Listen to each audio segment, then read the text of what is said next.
The number on my bank statement blinks at me from the screen, red and accusing. $1,050 gone. The first payment on Sierra's wedding loan.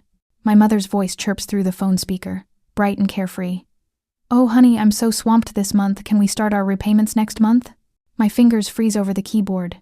The autumn air from the open kitchen window suddenly feels like January wind against my skin.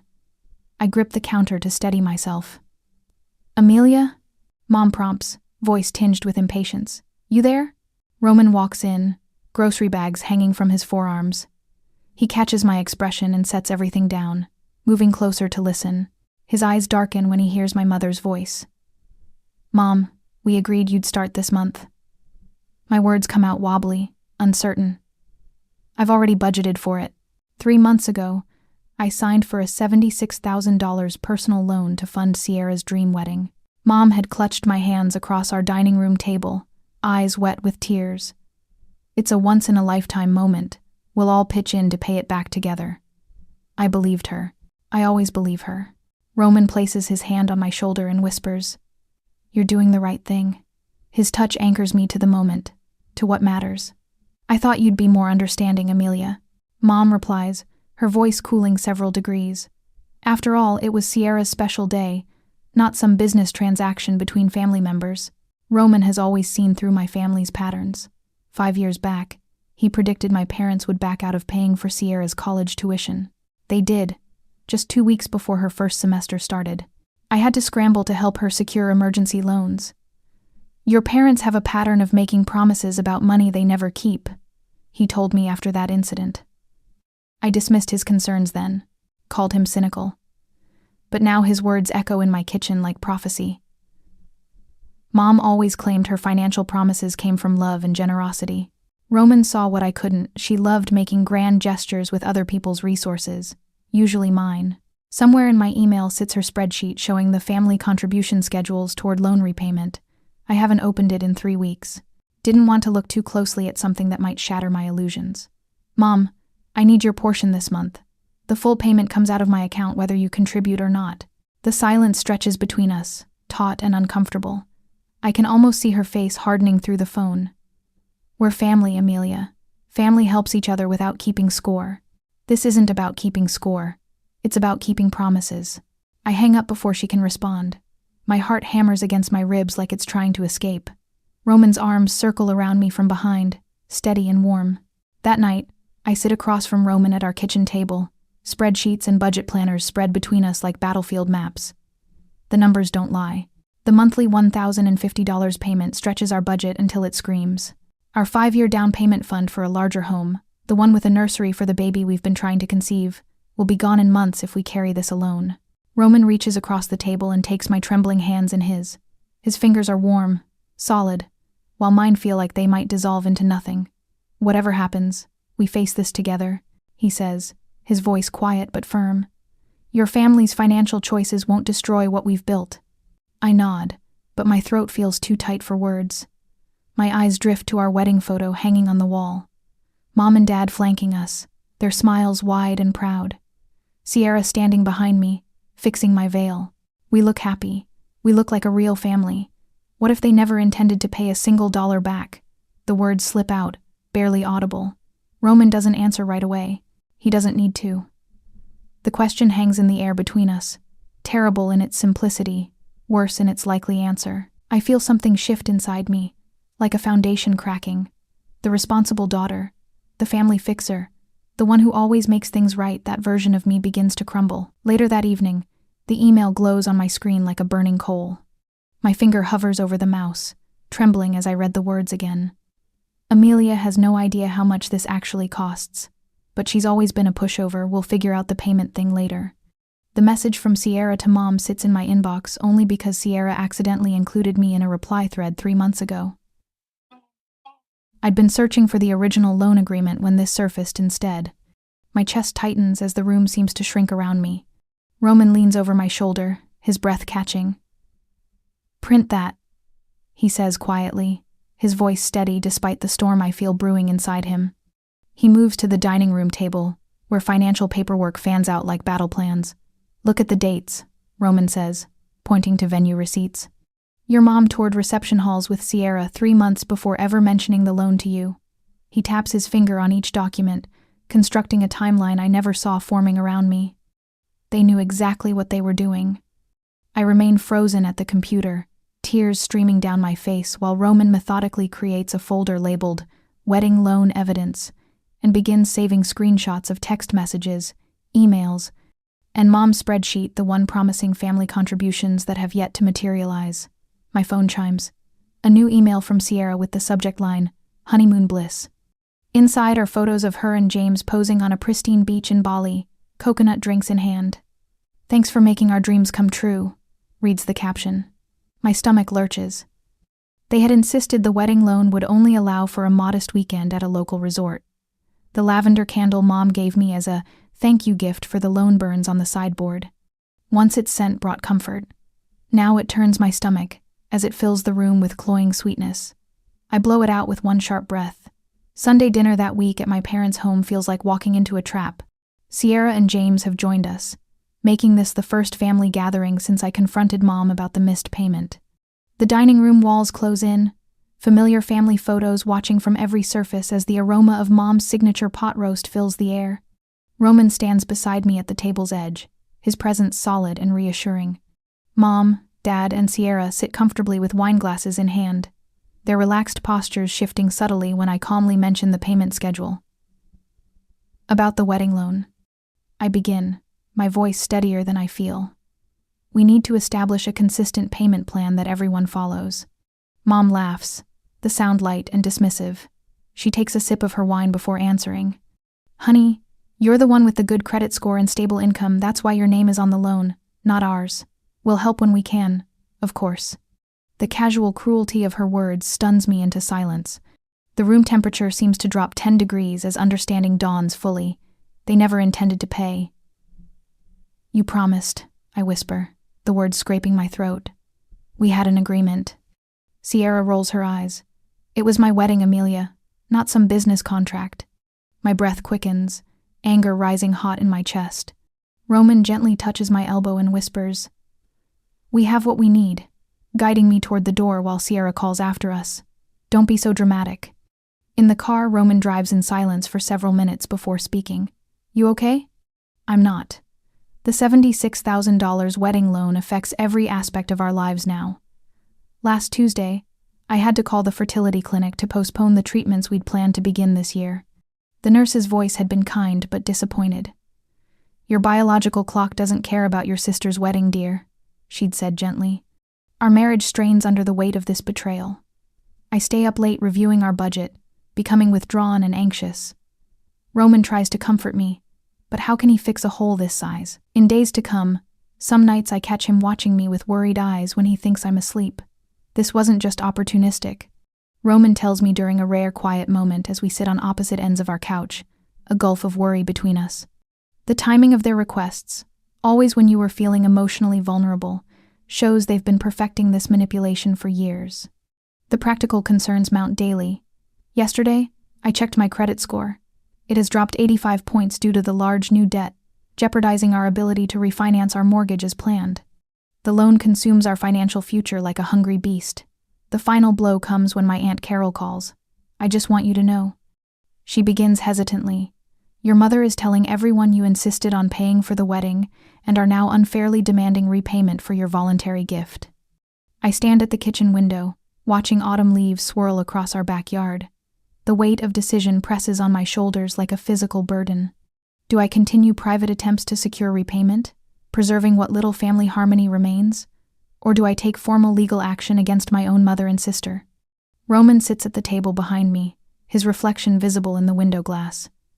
"Document everything first, then consult an attorney," he advises. "Emotions are high now, but we need a strategy based on facts, not feelings." I press my forehead against the cool window pane. "Would you sacrifice your retirement security and dreams to avoid confronting those who deliberately betrayed your trust? I wonder if there's any price too high for family peace and if what we had was even peace at all, or just my willing blindness to their exploitation." As the sun sets, I realize some masks, once removed, can never be put back on. A week after our confrontation at my parents' house, my email inbox floods with messages. The subject line of my mother's group email glares at me. Concerns about Amelia's changes since marrying Roman. My fingers hover over the keyboard, trembling slightly as I scan the recipient's aunts, uncles, cousins, family friends, even my childhood piano teacher.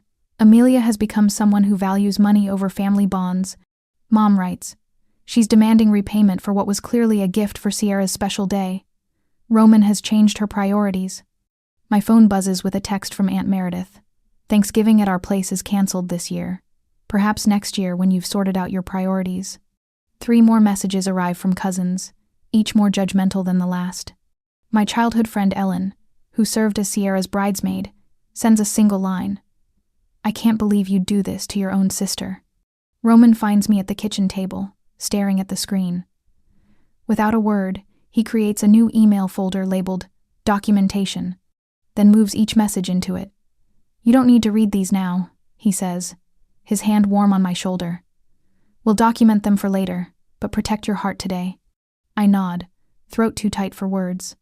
Later that afternoon, my college roommate Jenna calls to ask why Sierra is registering for additional wedding gifts, telling mutual friends. My sister's being stingy about the wedding she promised to pay for. The workplace calls begin the following Monday. Dad phones 4 times before noon, leaving messages with different colleagues. Please remind Amelia that family comes first, he tells my assistant. By Wednesday, coworkers avoid eye contact in the break room. Thursday brings a call from the loan company. Someone attempted to increase the loan amount using my personal information. The representative's voice turns sympathetic when I explain the situation. We'll freeze your credit immediately as a precaution, she says. The protection I need comes with a price. I can't apply for anything until this resolves. I catch my reflection in the bathroom mirror that night. 12 pounds gone in 3 weeks. Dark circles like bruises beneath my eyes. When my phone rings with an unknown number, my whole body flinches. Roman steps in without being asked. He prepares meals I barely touch, researches legal options while I pretend to sleep, drives me to work on mornings when anxiety pins me to the mattress. One Sunday morning, Roman brings steaming mugs of coffee to our porch swing. He wraps my grandmother's quilt around my shoulders and points to our maple tree where a cardinal arranges twigs in a forking branch. Even when things fall apart, new beginnings find a way just like us. He whispers against my hair. For 5 precious minutes, I breathe without that familiar tightness in my chest. Tuesday afternoon, I'm arranging files when my phone lights up with a text from Mom at Rosie's Cafe. Let's clear the air. My stomach clenches. This is where we've met monthly for years, my territory becoming her battleground. She sits at our usual corner table, cardigan buttoned despite the cafe's warmth. Her smile appears rehearsed. Darling, this has gotten out of hand. She begins, stirring sweetener into her tea. Your father and I raised you to understand family obligations. Sierra's wedding was a blessing for all of us. For 20 minutes, I listened to circular justifications. How Sierra deserved her dream day. How I've always been financially secure while they struggled. How family supports each other without keeping score. Something snaps inside me. You deliberately used me, I say, my voice rising. You knew you'd never pay a penny of that loan. Mom's eyes widen. Lower your voice, Amelia. This isn't like you. I text Roman under the table. Rosie's. Now. He arrives within minutes, sliding into the seat beside me. His hand finds the small of my back, steady and warm. Loretta, he says calmly. Family doesn't calculate the return on investment when they give out of love, but you weren't giving. You were taking with no intention to return. Mom's practiced smile falters as heads turn toward our table. She leans forward, voice dropping to a hiss. Keep it down, people are staring. I stand, steadier than I've felt in weeks. I'm not ashamed of defending myself, but you should be ashamed of what you've done. Roman rises beside me, shoulder touching mine. Together, we walk out, leaving Mom alone with her cooling tea. Back at work, Patricia from legal catches me in the copy room. I couldn't help overhearing your father's calls, she says, closing the door. My sister went through something similar with her in-laws. I know an attorney who specializes in family financial disputes. That evening, Roman's brother Michael stops by with a folder tucked under his arm. I've been analyzing your situation, he says, spreading spreadsheets across our dining table. This impact statement shows exactly how this loan affects your 5-year plan. The numbers don't lie. For the first time in weeks, I feel the faintest flicker of hope. Friday night, we meet Patricia's attorney friend at a quiet restaurant downtown. Between courses, Roman leans forward. What if we recorded future conversations?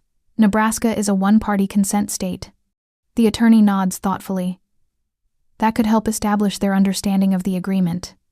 She taps her fingers against a printed copy of Mom's spreadsheet, the one showing promised family contributions toward loan repayment. This email is particularly valuable, she says. It constitutes written acknowledgement of debt.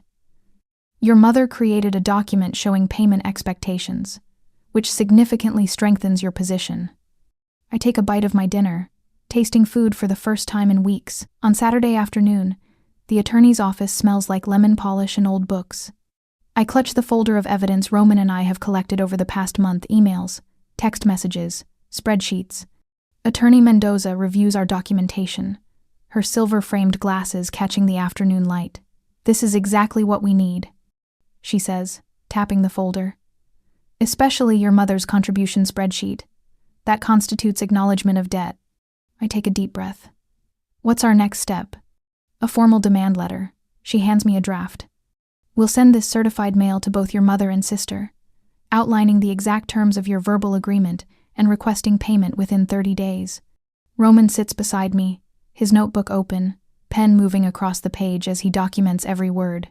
Since this started, he's created an elaborate system, time-stamped backups of all communications, recorded phone calls, legal in our state with one-party consent, organized by date in both digital and physical formats. Family courts recognize implied contracts. Attorney Mendoza explains. Section 27 to 301 of contract law specifically addresses verbal agreements between relatives. Your mother's spreadsheet strengthens our position considerably. 2 days later, my phone lights up with Mom's name. Roman raises an eyebrow from across the kitchen table. We both know the demand letter arrived today. Let it go to voicemail, I say, surprised by my steady voice. We'll follow the strategy email only. When her voicemail comes through, filled with tearful accusations, I draft my response without asking Roman to review it first. As per my previous communication, I expect repayment according to our original agreement. I type, hitting send before I can second-guess myself. Roman smiles. Look at you, sticking to the plan. I'm learning, I reply, feeling a strange mix of sadness and power. A week passes before Sierra's reaction surfaces, not through a response to our attorney, but through a private fundraising page my cousin Bethany forwards to me. The page features a photo of Sierra and Thomas on their wedding day, standing beneath an archway of white roses that cost $3,200. I know because I paid for it. Help us cover unexpected wedding expenses. The page reads. No mention of the $76,000 loan. No mention of me. They'll try to reframe this as their financial hardship, rather than their broken promise. Roman had predicted 3 days earlier. Classic Darvo deny, attack, reverse victim and offender. I stare at the screen, watching as comments appear beneath Sierra's post. Didn't you just have that gorgeous destination wedding? Writes someone named Melissa. I thought everything was paid for. Wasn't it like, super expensive? Comments another wedding guest. That venue must have cost a fortune. The questions multiply until my cousin Bethany delivers the final blow, sharing screenshots of Sierra's original wedding budget alongside the fundraiser. Just so everyone knows what unexpected expenses means, she writes. Within hours, Sierra takes down the page, but not before several family members have sent me private messages questioning her version of events. Alone in our bedroom that night, I sit cross-legged on our bed while Roman showers. The lawsuit preparations move forward, building momentum like a train leaving the station. But something nags at me, making my stomach twist. Am I making the right choice? I whisper to the empty room. Is pursuing legal justice against my own mother and sister healing my wounds or deepening them? Would winning in court cost me the possibility of ever repairing our relationship? The water shuts off. I don't have answers yet. At work, Patricia, the paralegal who connected me with attorney Mendoza, helps me craft responses to colleagues affected by my father's daily calls. We're addressing a private family matter. Becomes my standard response. Delivered with a calm I don't always feel, the whispers gradually fade. My email inbox fills with unexpected messages from extended family. Aunt Carol writes about Mom borrowing $5,000 for emergency roof repairs that coincided with a Caribbean cruise. Cousin Jeffrey mentions the temporary loan for Sierra's first car that was never repaid. Uncle Doug describes co-signing for a credit card that maxed out within weeks. This pattern existed long before you recognized it, Roman says softly when I show him the messages. Their actions reflect their character, not your worth. That evening, I open my laptop and search for teaching positions in Colorado. Roman's company has an office in Boulder. We've talked about moving for years, but never seriously. I apply for 3 positions, feeling a surge of hope as I envision mountains instead of flat Nebraska horizons. A fresh start feels possible now, regardless of the lawsuit's outcome. Mom's social media activity grows erratic over the following weeks. At 3 a.m, she posts childhood photos of Sierra and me with lengthy captions about ungrateful children and family loyalty. The comments section fills with concerned friends, asking if she's okay. We might have another option, Attorney Mendoza says during our next meeting. Mediation could resolve this more quickly than court, with less emotional and financial cost to everyone. I nod, feeling the first glimmer of relief in months. That sounds perfect. The night before our scheduled mediation, I'm checking our joint credit report when my heart stops.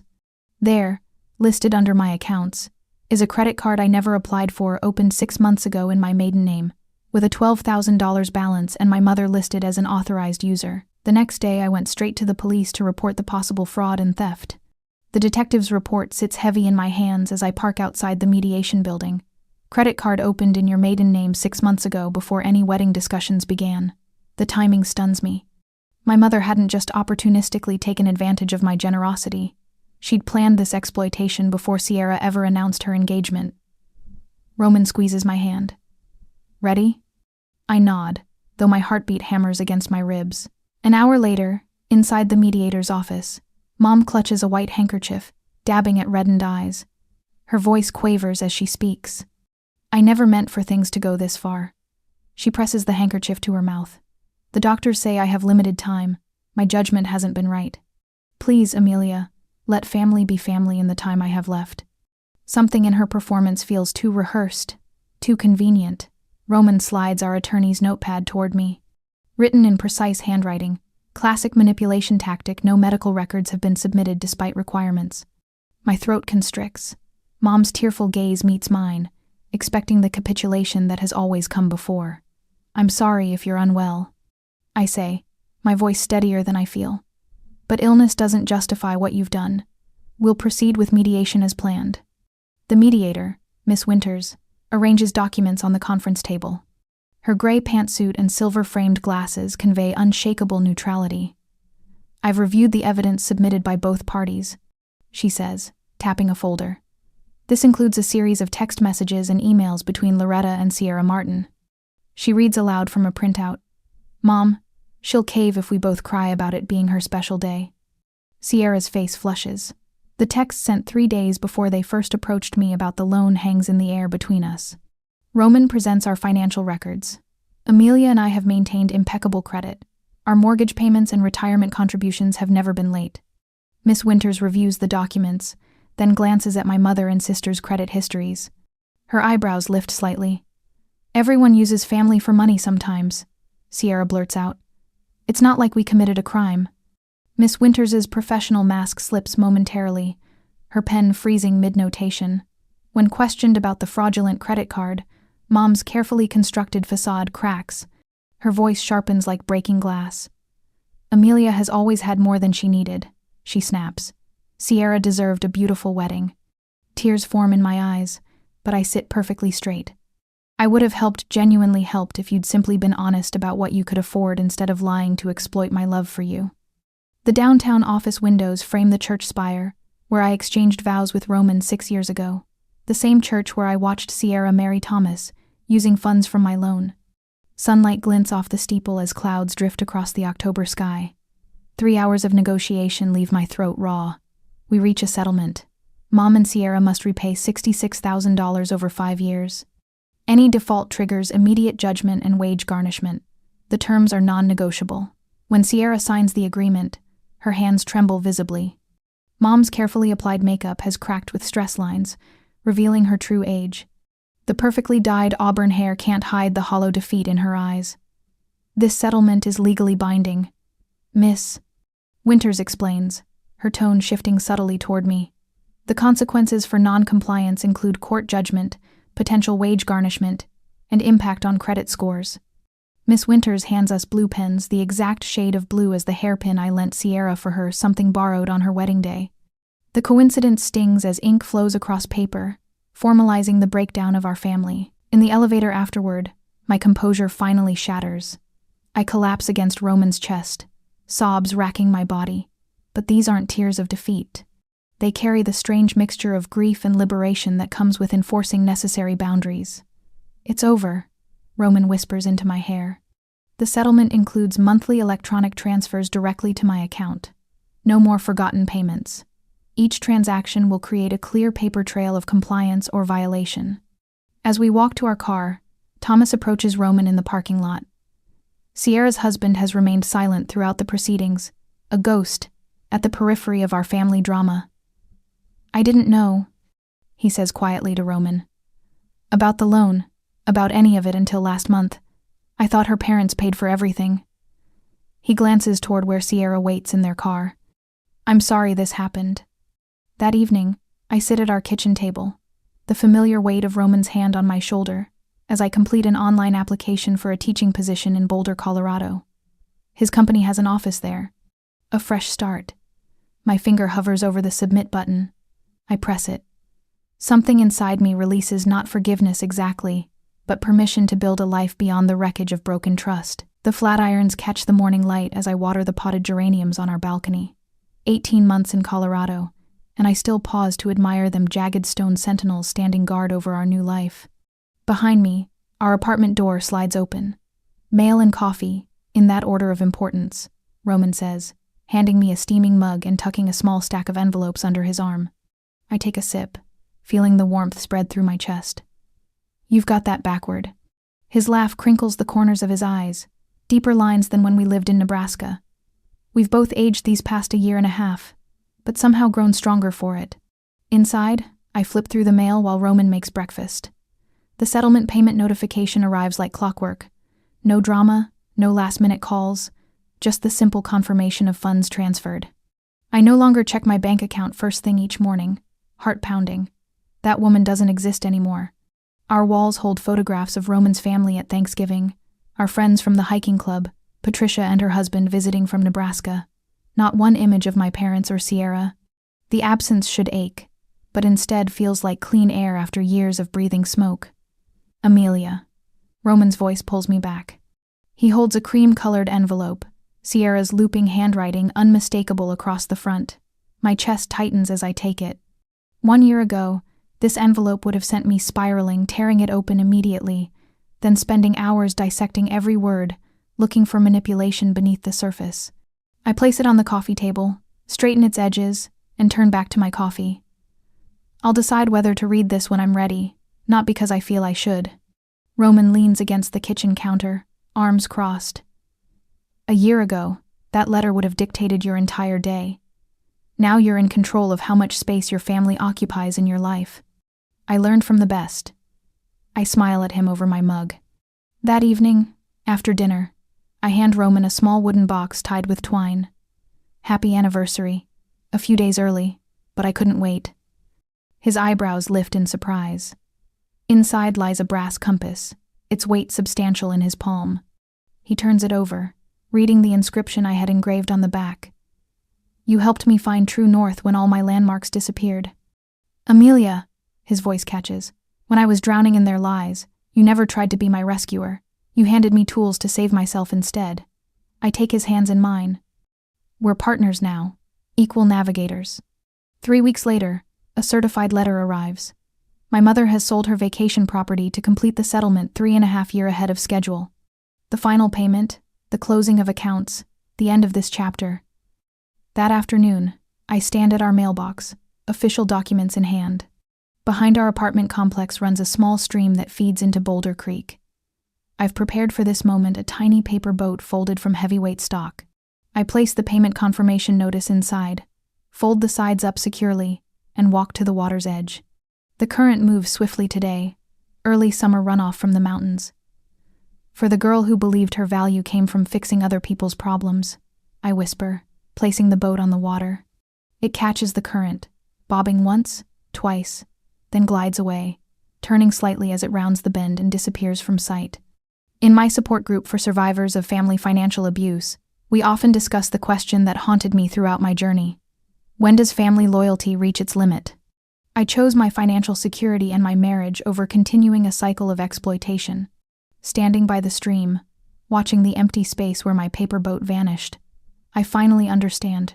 True loyalty never demands your destruction as its price.